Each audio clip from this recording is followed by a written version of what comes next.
Hello दोस्तों, नमस्कार। मैं राकेश। सबसे पहले मैं आप सब लोगों का स्टडी विथ राकेश चैनल पर स्वागत करता हूं। दोस्तों, आज की इस वीडियो में हम लोग बात करेंगे महान हिमालय पर आज हम लोग जो है चर्चा करेंगे।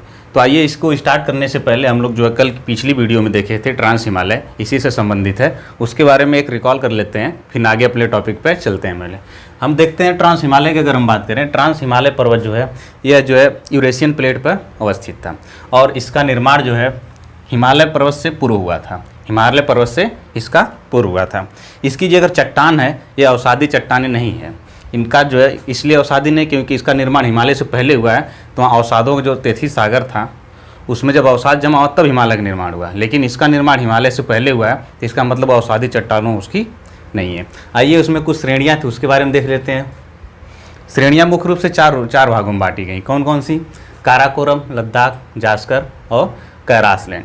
ये जो कैलाश रेंज है ये काराकोरम का ही भाग है। जब ये तिब्बत में आते हैं तो इसे हम जो है कैलाश रेंज के नाम से जानते हैं। ठीक, तो आइए देखते हैं अब हम लोग जो है कि काराकोरम और लद्दाख के मध्य जो नदी बहती है, इन दोनों को बंटवारा करती है। इस नदी का क्या नाम है? इस नदी का नाम है श्योक नदी। यह किसकी सहायक नदी है? सिंधु नदी की सहायक नदी है। उसके बाद बात करते हैं हम लोग हैं लद्दाख और जास्कर की। तो लद्दाख और जास्कर के मध्य जो है नदी बहती है उसका नाम है सिंधु नदी। यह जो है इस सिंधु नदी के इन दोनों के मध्य बहती है। अगर इसकी सर्वश्रेष्ठ चोटी की बात करें तो K2 है, गार्डविन आस्टीन, जो कि काराकोरम पर्वत श्रेणी पर अवस्थित है। ठीक दोस्तों, तो ये तो रही इसकी मोटी मोटी बातें। आइए हम लोग अपने टॉपिक पे चलते हैं। बृहद हिमालय।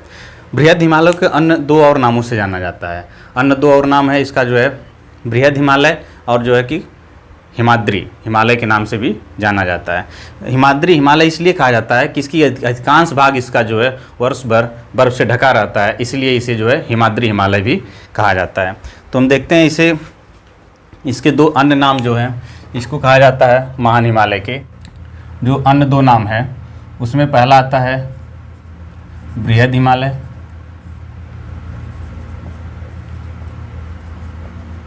और दूसरा जो नाम इसका है हिमाद्री हिमालय। हिमाद्री हिमालय कहा जाता है। ठीक है, दो अन्य नामों से इसे जाना जाता है। आइए इस पे हम बात करते हैं इसके निर्माण की। अगर हम इसके निर्माण की बात करें, इसका निर्माण कब से कब किस काल में हुआ था? अगर निर्माण काल की बात करें हम इसके निर्माण काल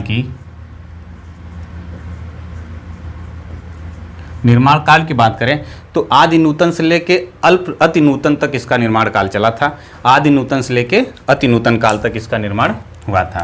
कौन सा है? इसे कहा जाता है इयोसीन से लेकर ओलिगोसीन तक। ओलिगोसीन तक इसका निर्माण काल चला था। इसे कहा जाता है आदि नूतन और इसे कहा जाता है अल्प नूतन काल तक। इसके मध्य इसका निर्माण हुआ था।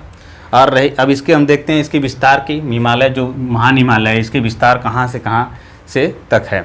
अगर पूर्व से देखें, पश्चिम से इसके पूर्व और पश्चिम तक, तो पूर्व में जो है नंगा पर्वत से लेकर पश्चिम में नामचा पर्वत तक इसका विस्तार पाया जाता है। और इसके विस्तार देखें कितना है, लंबाई इसकी तो लगभग जो है कि 2500 किलोमीटर के आसपास है। अगर इसकी चौड़ाई बात करें हम तो चौड़ाई वह जो है कि 160 से लेकर 190 किलोमीटर के मध्य इसकी चौड़ाई पाई जाती है। और इसकी औसत ऊंचाई जो है 6100 मीटर है। कितनी है? 6100 मीटर है। तो आइए अगर हम इसके विस्तार देखते हैं, इसका विस्तार अगर हम बात करें विस्तार पे, तो पश्चिम में यह जो है नंगा पर्वत, पश्चिम में नंगा पर्वत से, पूर्व में नामचा पर्वत, बरवा पर्वत तक इसका विस्तार पाया जाता है। ये नामचा बरवा जो है तिब्बत का भाग है। ठीक, कहाँ पे है? तिब्बत में है। तो इसका विस्तार कहाँ से कहाँ तक है? पश्चिम में नंगा पर्वत से लेकर पूर्व में नामचा पर्वत है। इसकी औसत ऊंचाई अगर हम देखें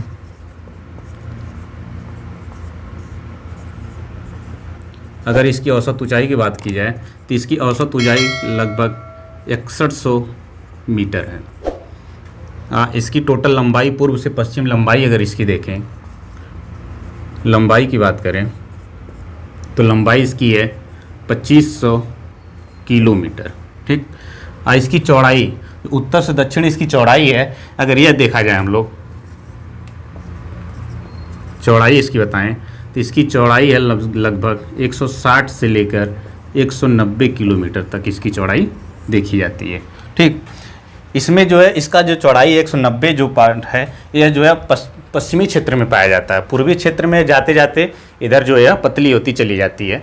इसकी जो सबसे कम चौड़ाई, अगर सबसे अधिक चौड़ाई देखें तो सबसे अधिक चौड़ाई इसकी जो है पश्चिम में और सबसे कम चौड़ाई जो है पूर्व में है। ठीक है। अब आता है इसके निर्माण काल हो गए, क्षेत्रफल हो गया, और जो है कि कितनी हाईएस्ट ऊंचाई है। अब देखते हैं इसका हम जो है हिमालय, जो महान हिमालय है, ये किस चट्टान से बना हुआ है, किस चट्टान से बना हुआ है और किस प्लेट पे है। अगर हम इसकी बात करें तो यह भारतीय प्लेट पर अवस्थित है। किस प्लेट पे है? भारतीय प्लेट पे। इसका निर्माण काल बताए थे हम लोग आपको, इओसीन से लेकर ओलिगोसीन तक चला था।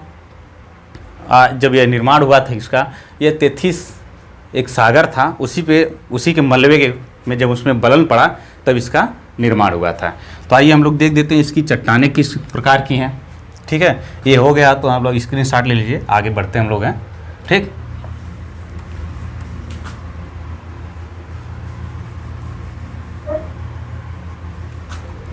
अगर इसके चट्टान की हम बात करें, चट्टान की बात करें तो इसकी आंतरिक जो चट्टान है, आंतरिक भाग की जो चट्टान है वो किस प्रकार की चट्टान है? ग्रेनाइट से बनी हुई है, आर्कियन शैल है। कौन सी है? आर्कियन। इसे ग्रेनाइट शैल के नाम से जाना जाता है। क्यों? कि जब तेथिस सागर था, आंतरिक भाग, तेथिस सागर में मलबे का दबाव अथवा मलबा जमा था नदियों द्वारा हजारों वर्ष तक लाके, तो उसके नीचे की जो चट्टान है वो आर्कियन शैल है, ग्रेनाइट की बनी हुई है, ना कि अवसादी है। अगर हम बाहरी चट्टान देखें इसकी, तो इसकी अगर हम बाहरी बात करें, बाहरी चट्टान है तो यह जो अवसादी है, क्योंकि ये मलबे के ऊपर बना हुआ है, ये मलबे के ऊपर था, इसलिए अवसादी चट्टान है। ठीक है। ये दो प्रकार की चट्टानें इसमें पाई जाती हैं, एक है ग्रेनाइट और दूसरी है अवसादी चट्टान। इसका जो स्ट्रक्चर है अगर हम लोग देखें इस तरह से, तो यह जो इसका आंतरिक भाग ये वाला है, यह टोटल जो है ग्रेनाइट से है, और इसका बाहरी भाग जो हो जाता है यह टोटल भाग अवसादी है। ठीक है। अवसादी चट्टानों से बना हुआ है। और अगर हम आगे बढ़ते हैं इसके बाद, तो देखते हैं इसके उत्तर में ट्रांस हिमालय और इसके दक्षिण में कौन सा है?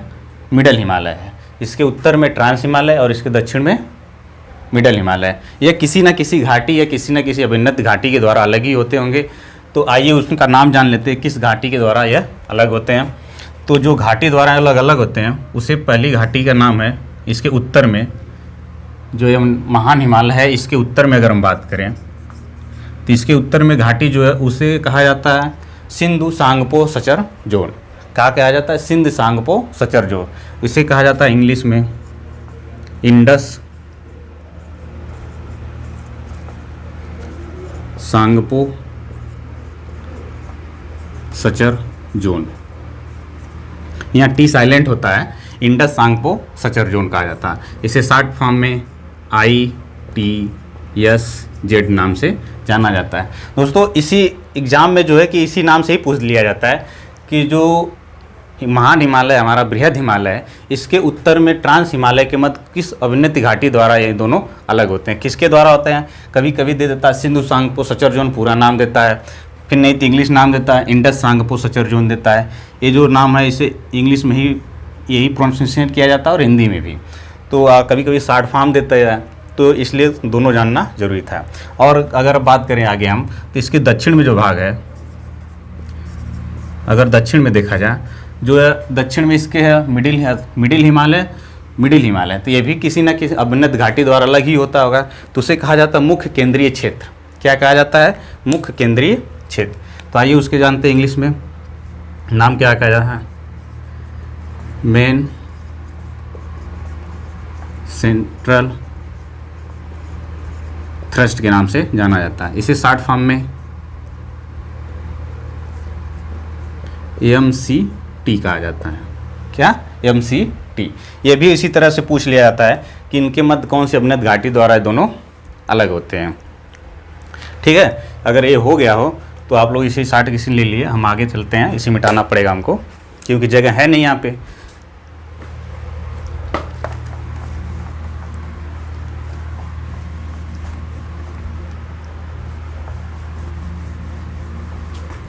अगर और अब हम बात करें तो ये बृहद हिमालय जो है, यह हिमालय पर्वत की सर्वोच्च श्रेणी है। कि क्या? हिमालय पर्वत की सर्वोच्च श्रेणी है। और इसके साथ इस पे जो इसकी सर्वोच्च हाईएस्ट पिक है उसे माउंट एवरेस्ट के नाम से जाना जाता है। ठीक, अगर इसके हाईएस्ट पिक की बात करें, हाईएस्ट पिक इसकी जी क्या कौन सी है? Mount Everest.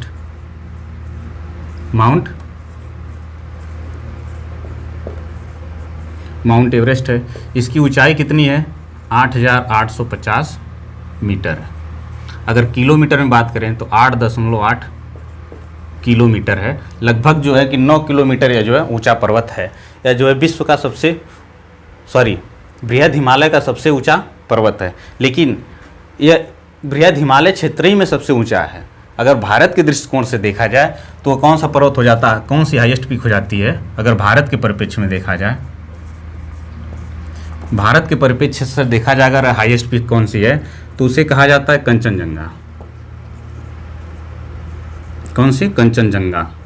ठीक, अगर इसकी ऊंचाई की हम बात करें कंचनजंगा की तो यह जो है 8,598 मीटर ऊंचा है। ये कहाँ पे है? इसकी अवस्थिति कहाँ पे है? यह जो है नेपाल और भारत के सीमा पर है। कहाँ पर? भारत की सीमा। भारत की सीमा में जो है किस राज्य में है? किस राज्य में है? सिक्किम में है। यह सिक्किम में अवस्थित है। ठीक दोस्तों, तो आइए अब हम लोग देखते हैं। इसके बाद ये तो हो गया, इसका परिचय हो गया। अब हम लोग देखते हैं बृहद हिमालय के जो है कि प्रमुख चोटियाँ कौन कौन सी, बृहद हिमालय में प्रमुख चोटियाँ कौन कौन सी हैं, उसके बारे में हम लोग चर्चा कर लेते हैं। तो आइए एक नज़र में देखते हैं प्रमुख चोटियाँ कौन कौन सी है। ये जो प्रमुख चोटियाँ है, विश्व की टॉप 10 जो चोटियाँ हैं उसमें कम 3 से 4 चोटियाँ ऐसी है जो उनका नाम आता है। तो आइए देखते हैं कौन कौन सी चोटियाँ हैं। पहले नंबर पर अगर हम पश्चिम से स्टार्ट करते हैं, नंगा पर्वत पहले नंबर पर, कामेत, बद्रीनाथ, दूनागिरी, नंदा देवी और त्रिशूल है। अगर और आगे बढ़ते हैं हम, जब नेपाल की तरफ बढ़ते हैं, नेपाल में AP पर्वत, धौलागिरी, अन्नपूर्णा, गौरी शंकर, चेयू, माउंट एवरेस्ट, मकालू, ये जो है कि नेपाल की सर्वोच्च चोटियाँ हैं। कंचनजंगा ये भारत में है। नामचा बरवा ये जो है कि तिब्बती क्षेत्र में पाए जाते हैं। आइए हम लोग इसकी विशेषता जानते हैं कि इनकी विशेषताएं क्या क्या हैं। कुछ है पर्वत, उनकी विशेषता जान लेते हैं, उसके बाद हम लोग आगे बढ़ते हैं। तो आइए अब हम लोग देखते हैं इसकी विशेषता क्या है कि चोटियों की। ये हो गया तो इसे हम लोग नोट स्क्रीनशॉट ले लीजिए।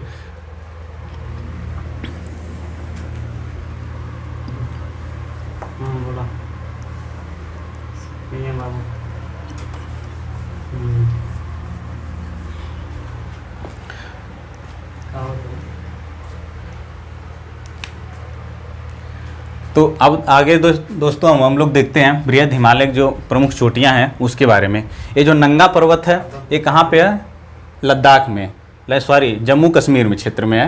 ये सबसे पश्चिमी चोटी है। अगर इसकी ऊंचाई की हम बात करें तो इसकी ऊंचाई कितनी दी गई है? 8,126 मीटर, लगभग 8.1 किलोमीटर यह ऊंचा है। उसके बाद है कामेत, बद्रीनाथ, दूनागर, नंदा देवी और त्रिशूल। तो दोस्तों अगर हम सिर्फ भारत के परिप्रेक्ष्य की चोटियों की बात करें, अगर उसे पूर्व से पश्चिम लगाया जाए, कहते हैं पूर्व से पश्चिम लगाइए या पश्चिम से पूर्व लगाइए या उत्तर से दक्षिण, ठीक, इस तरह से अगर हम बात कर देखते हैं कि कौन सी चोटियाँ सबसे पश्चिम में है और सबसे जो है कि पूर्व में कौन सी है, या सबसे उत्तर में कौन सी है, या सबसे दक्षिण में कौन है, इसका क्रम भी पूछ लेता है। तो जो इस क्रम में लिखा गया है ये चोटियाँ यहाँ से यहाँ तक, यहाँ से यहाँ तक और यह 14 नंबर, ये इसी क्रम में है।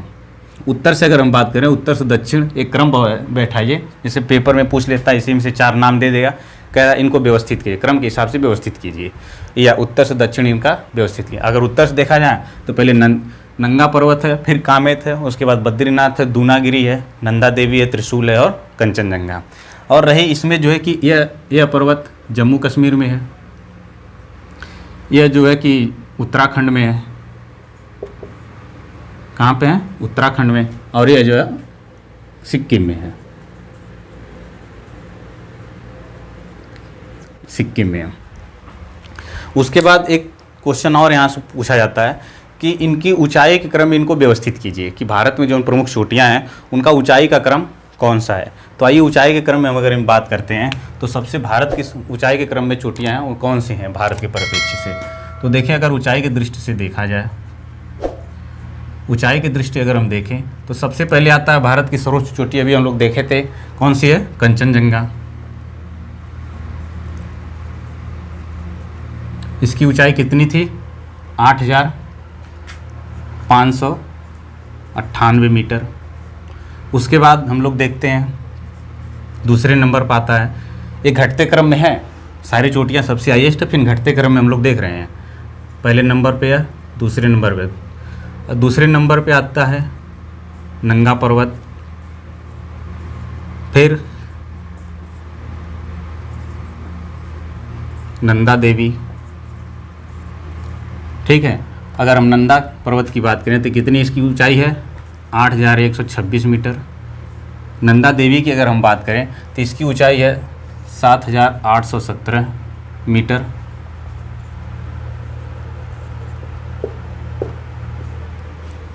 चौथे नंबर पे आता है हमारा है कामेत। कौन है, कामेत। इसकी ऊंचाई कितनी है, 7,756 मीटर। यह पर्वत 7,756 मीटर ऊंचा है। फिर देखा जाए तो त्रिशूल है, कौन सा है, त्रिशूल।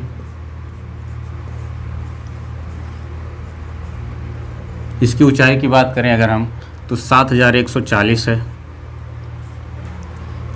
फिर है बद्रीनाथ,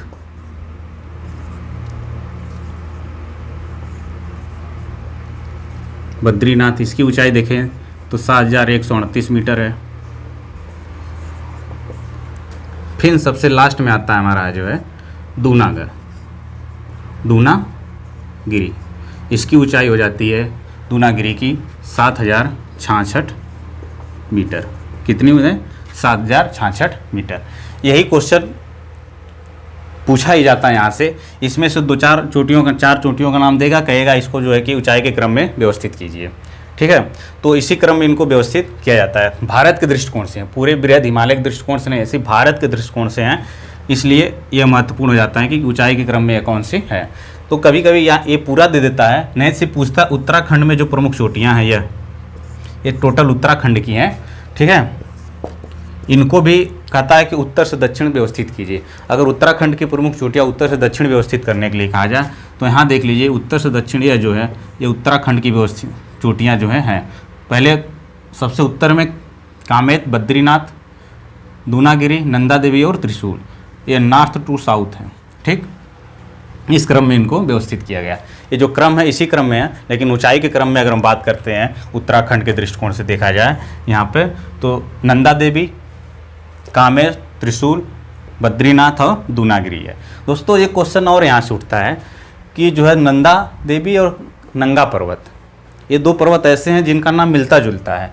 तो एग्ज़ाम पूछा जाता है, कन्फ्यूजन वाला क्वेश्चन होता है, पूछ लिया जाता है कि नंदा पर्वत किस राज्य में अवस्थित है, क्योंकि 2 नाम हैं, यहाँ नंदा है या नंगा है, ये 2 नाम कन्फ्यूज वाले होते हैं, इसलिए इनको पूछ लिया जाता है कि किस एग्ज़ाम में क्वेश्चन किस राज्य में जो है कि अवस्थित है। तो इसे बहुत ध्यान से देखिएगा, जो नंगा पर्वत है ये उत्तराखंड में है। ठीक, और जो नंगा पर्वत है ये जो है कि जम्मू कश्मीर में है। आइए अब हम लोग देखते हैं, उसके बाद है भारत के प्रमुख दर्रे कुछ। ठीक है, भारत के प्रमुख दर्रे जो कि बहुत ही महत्वपूर्ण है, उसके बारे में आइए दोस्तों अब हम लोग देखते हैं भारत के प्रमुख दर्रे।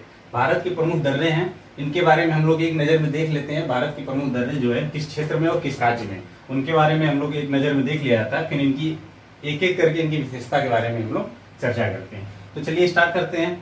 बुर्जिला दर्रा और जोजिला दर्रा, ये दोनों दर्रे जो है हमारे कहाँ पे हैं, जम्मू एंड कश्मीर में हैं। कहाँ पे हैं, जम्मू एंड कश्मीर में। दो दर्रे हैं बुर्जिला और जोजिला, ये दर्रे जो है जम्मू एंड कश्मीर में है। फिर उसके बाद बाड़ा लाचाला दर्रा है और सिपकिला दर्रा है, ये हमारा हिमाचल प्रदेश में है। कहाँ पे है, हिमाचल प्रदेश में। फिर अगर हम बात करें थांगला, मलिंगला, माना दर्रा, नीति दर्रा और लिपलेख दर्रा, ये दर्रे जो है टोटल दर्रे ये उत्तराखंड में है, मतलब यूके में। यूके वाला यूके मत समझ लीजिएगा, ये उत्तराखंड वाला यूके, ठीक है। उसके बाद हम आते हैं नाथुला दर्रा और जिलेपला दर्रा, यह दर्रा जो है दोनों सिक्किम में है। कहाँ है, सिक्किम में है। इसकी भी एक विशेषताएं हैं, उसको भी हम लोग बारी बारी से करके पढ़ेंगे। उसके बाद हम दो दर्रे और हैं, बोमडिला और यांगयाप दर्रा। यह दर्रा जो है कि हमारा कहाँ पे है, हिमाचल प्रदेश में, अरे सॉरी अरुणाचल प्रदेश में, अरुणाचल प्रदेश में। इस प्रकार हम लोगों ने दोस्तों इसकी अवस्थिति तो देखें ये है क्या, लेकिन आइए अब हम एक एक करके इनकी विशेषता देख लेते हैं कि इन दर्रों की विशेषता क्या है। तो चलिए स्टार्ट करते हैं हम बुर्जिला दर्रे से। बुर्जिला दर्रे की विशेषता क्या है और कहाँ पे है। अवस्थिति तो देख चुके हैं, अब इसकी विशेषता के बारे में हम चर्चा करते हैं। तो पहला नंबर पर हम बात करें तो बुर्जिला दर्रा, ये जो बुर्जिला दर्रा है, ये बुर्जिला दर्रा जो इसकी विशेषता ये है कि ये श्रीनगर को गिलगिट बाल्टिस्तान को जोड़ता है, जो यूके क्षेत्र में और है, ठीक है। इसको जोड़ता है गिलगिट और बाल्टिस्तान, श्रीनगर से। श्रीनगर को गिलगिट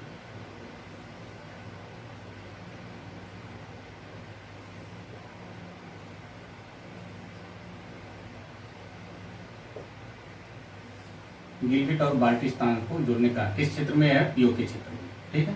जो पाक ऑक्युपाइड क्षेत्र है उसको जोड़ने का यह काम करते हैं, ठीक। उसके बाद हम लोग देखते हैं वो जो है जोजिला दर्रा। जोजिला दर्रा भी जम्मू और कश्मीर में ही है। इसकी क्या विशेषता है ये देखते हैं। जोजिला दर्रा, इसकी विशेषता यह है कि यह श्रीनगर को लद्दाख से जोड़ने का काम करता है, ठीक। श्रीनगर और लद्दाख के रास्ते जो है यहीं से होकर गुजरते हैं। किससे है, श्रीनगर और लद्दाख। यह दर्रा श्रीनगर और लद्दाख को जोड़ने का काम करता है। यह दोनों दर्रे कहाँ पे हैं, जो है जम्मू एंड कश्मीर में, जम्मू एंड कश्मीर में। उसके बाद हम लोग चलते हैं हिमाचल प्रदेश की तरफ। हिमाचल प्रदेश में अगर देखें दो प्रमुख दर्रे वहाँ भी हैं, तो उनके बारे में भी जान लेते हैं। पहला दर्रा बाड़ा लाचाला दर्रा,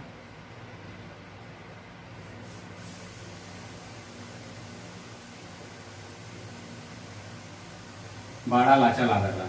इस ला का मतलब भी होता है दर्रा, इसे तिब्बती भाषा इसका मतलब भी दर्रा ही होता है, लेकिन इसे हम पूरे लिखते हैं बाड़ा लाचाला दर्रा। तो आइए इसकी विशेषता देखते हैं हम लोग। इस दर्रे के समीप जो है चेनाब नदी का उद्गम स्थान है। किस नदी का उद्गम स्थान है, चेनाब नदी का।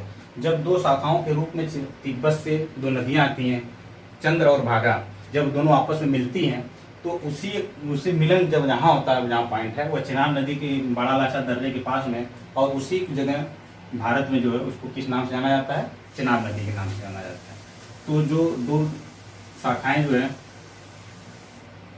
चंद्र और भागा है, जब दो नदियां आपस में मिलती हैं तो इसी को भारत में क्या नाम दिया जाता है, चेनाब नाम से जाना जाता है। किस नाम से, चेनाब नाम से जाना जाता है, ठीक है। इसका उद्गम स्थान भी कहा जाता है कि बाड़ा लाचाला दर्रे के पास में है। उसके बाद है सिपकिला दर्रा। अगर सिपकिला दर्रे की हम लोग विशेषता देखते हैं,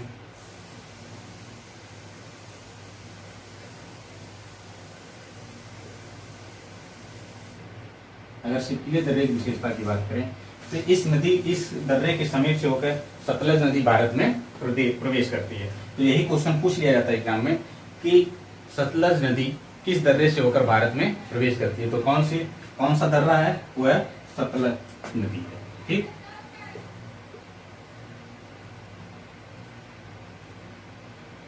सतलज नदी, ये सतलज नदी किस दर्रे से होकर भारत में प्रवेश करती है, सिपकिला दर्रा। उसके बाद हम लोग आते हैं नेपाल में, उत्तराखंड में देखते हैं। उत्तराखंड में ये जो 5 दर्रे हैं, इनके बारे में चर्चा की जाती है। थांगला दर्रा, मलिंग दर्रा, माना दर्रा, नीति दर्रा और लिपुलेख दर्रा। इनकी भी विशेषता यह है, जो थांगला दर्रा है यह जो है इसके सिक्किम को सॉरी उत्तराखंड को तिब्बत से जोड़ने का काम करता है। अगर देश स्तर पर देखा जाए तो भारत को चीनी तिब्बती क्षेत्र को जोड़ने का काम करता है। उसी तरह मलिंगला दर्रा है, यहाँ भी वही है, उत्तराखंड को तिब्बत से जोड़ता है। माना दर्रा ये भी उत्तराखंड को तिब्बत से जोड़ता है। नीति दर्रा है ये भी उत्तराखंड को तिब्बत से जोड़ता है। लिपुलेख दर्रा है ये भी उत्तराखंड को तिब्बत से जोड़ता है। आइए इसमें एक दर्रा है नीति दर्रा, इसकी एक विशेषता है, उसके बारे में हम लोग चर्चा करते हैं। उसकी क्या विशेषता, यह नोट डाउन हो गया तो हम इसको मिटाते हैं और नीति दर्रा के बारे में आपको बताते हैं। ठीक, नीति दर्रा जो है यह भारत और चीन का जो क्षेत्र है तिब्बती, उस क्षेत्र को जोड़ने का काम करता है। इस पे जो है चीन कभी जो है हम लोग कैलाश मानसरोवर जो पर्वत है जहाँ भगवान शिव विराजमान थे, उसको जब हम लोग जाते हैं वहाँ पर दर्शन करने के लिए, तो चीन कभी उस पर रास्ता देता है, कभी नहीं देता, कभी कहता है इस रास्ते से आइए, कभी उस रास्ते से आइए। हमेशा यहाँ विवाद होता रहता है, इसलिए इसका महत्व बढ़ जाता है। ये नीति दर्रा जो है कैलाश मानसरोवर पर्वत जाने का रास्ता है। तो क्या है नीति दर्रे की विशेषता? इसकी विशेषता यही है कि कैलाश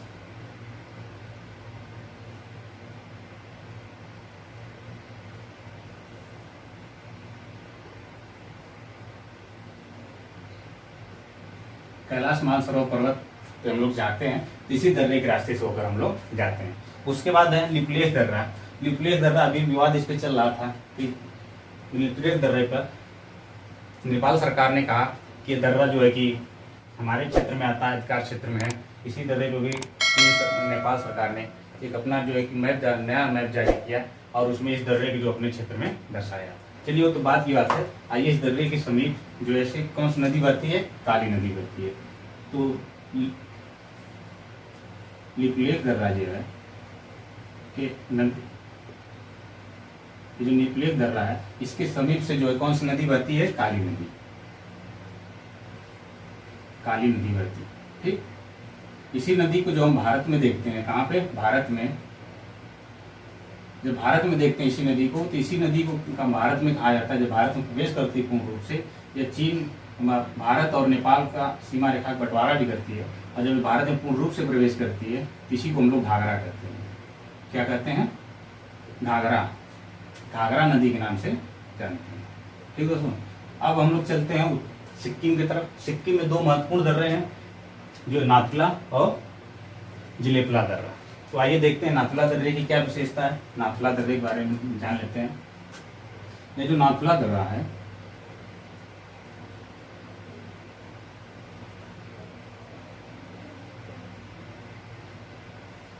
नाथुला दर्रा है, ये इसी दर्रे से होकर जो है कि पहले हम लोग जो है ये पूरा जब भारतीय क्षेत्र था तो यहाँ कपास का उत्पादन बहुत अधिक मात्रा में होता है।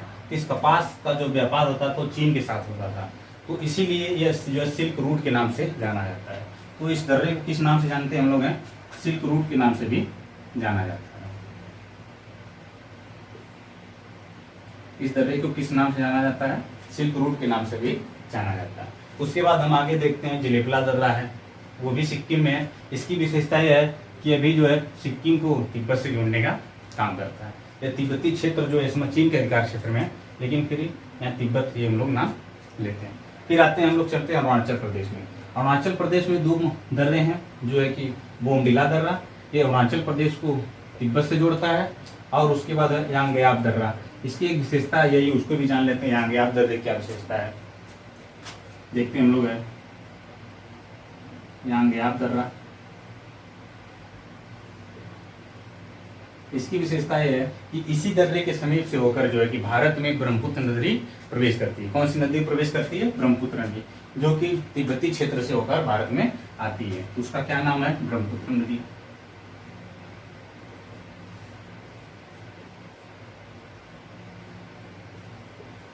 ब्रह्मपुत्र नदी, ये जो दर्रे जो है इस दर्रे से ब्रह्मपुत्र नदी भारत में प्रवेश करती है। दोस्तों, इस प्रकार से हम लोगों ने भारत के प्रमुख जो दर्रे थे, सॉरी हिमालयी क्षेत्र के जो बृहद हिमालय है इसके प्रमुख दर्रे थे, उसकी विशेषता हम लोग देखें। आइए इसकी औसत ऊंचाई अधिक होने के कारण हम लोग इसकी औसत ऊंचाई जो देखे थे 6100 मीटर, और अगर औसत ऊंचाई हो तो है अगर देखा जाए तो और भी अधिक इसकी औसत ऊंचाई होगी। औसत सबसे ऊंची चोटी इस पे जो है कि माउंट एवरेस्ट है 8550 मीटर की। तो इतना अधिक ऊंचा होने के बाद जो है कि यहाँ हिमनद का भी विकास होता होगा, क्योंकि जब हम लोग 4200 मीटर के ऊपर जाते हैं तो वहाँ हिमनद का विकास होना स्टार्ट हो जाता है। तो आइए देखते हैं इस जो है कि महान हिमालय पर या कहीं बृहद हिमालय पर कौन कौन से प्रमुख हिमनद हैं, उसके बारे में हम लोग देख लेते हैं। कौन कौन से बृहद जो इस पे बृहद हिमालय पर हिमनद पाए जाते हैं, आइए उसको देखते हैं हम लोग हैं।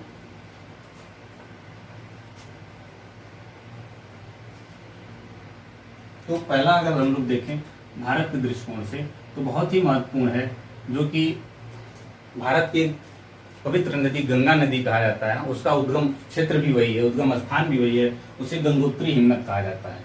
ये गंगोत्री हिमनद कहाँ पे है? उत्तराखंड में है। कौन सा है? गंगोत्री हिमनद। ये गंगोत्री हिमनद है, यह कहाँ पे है? उत्तराखंड में है। इसके पास से जो कौन सी नदी बहती है, उद्गम स्थान है गंगा का। इसी गंगोत्री हिमनद इसके जो पास है वो गंगा नदी का उद्गम स्थान क्षेत्र है। ये कहाँ पे अवस्थित है? उत्तराखंड में। उसके बाद दूसरे नंबर पे हम लोग आते हैं, देखते हैं कौन सा हिमनद है, तो उसे कहते हैं मिलान हिमनद।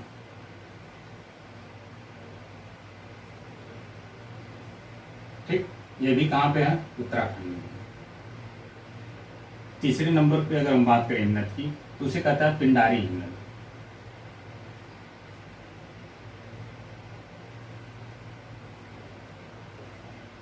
पिंडारी हिमनद, ये भी कहाँ पे है? उत्तराखंड में।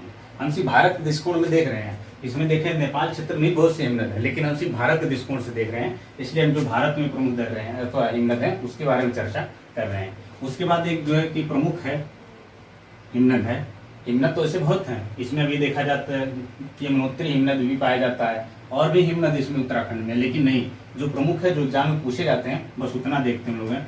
उसके बाद आते हैं, अगर हम बात करते हैं सिक्किम में, सिक्किम में कौन सा हिमनद है अगर बात करें हम तो जेमू हिमनद है। कौन सा? जेमू हिमनद है। अगर यह तो इसी प्रकार से और इसी क्रम में भी है, इसी प्रकार से और इसी क्रम में भी है कि इनका जो है उत्तर से दक्षिण यही क्रम भी है और इसी प्रकार से है। आइए थोड़ा सा हम लोग देख लेते हैं। और गंगोत्री का जो है इसका विस्तार क्षेत्र कितना है, अगर हम इस गंगोत्री का विस्तार क्षेत्र की बात करें तो ये जो है 26 किलोमीटर स्क्वायर क्षेत्रफल में यह इसका विस्तार पूरा पाया जाता है। सेम इसी के आकार का ये जेमू हिमनद है, ये भी इसी क्षेत्रफल के आकार में यह भी फैला हुआ है, यह भी 26 किलोमीटर की स्क्वायर क्षेत्र में ये भी है। ठीक है, तो दोस्तों इस प्रकार ने हम लोगों ने आज महान हिमालय या कह ले बृहद हिमालय या कह ले जो है कि हिमाद्री हिमनद, हिमाद्री हिमालय आज हम लोगों ने देखा, और उसके बारे में जो प्रमुख चीज़ें थी, प्रमुख चोटियाँ थी, प्रमुख दर्रे और प्रमुख हिमनद, उसके बारे में टोटल विस्तार से हम लोगों ने चर्चा की। अगर यह वीडियो आप लोगों को अच्छी लगी हो तो इसे लाइक कीजिएगा, सब्सक्राइब कीजिएगा और अधिक से अधिक शेयर कीजिएगा। बेल आइकन के घंटी को दबा दीजिए ताकि मैं जब अपनी अगली वीडियो डालूँ तो आप लोगों को नोटिफिकेशन मिल जाए। ठीक दोस्तों, तो चलते हैं अगली वीडियो, हम लोग जब मिलेंगे अगली वीडियो के साथ। जय हिंद, जय भारत।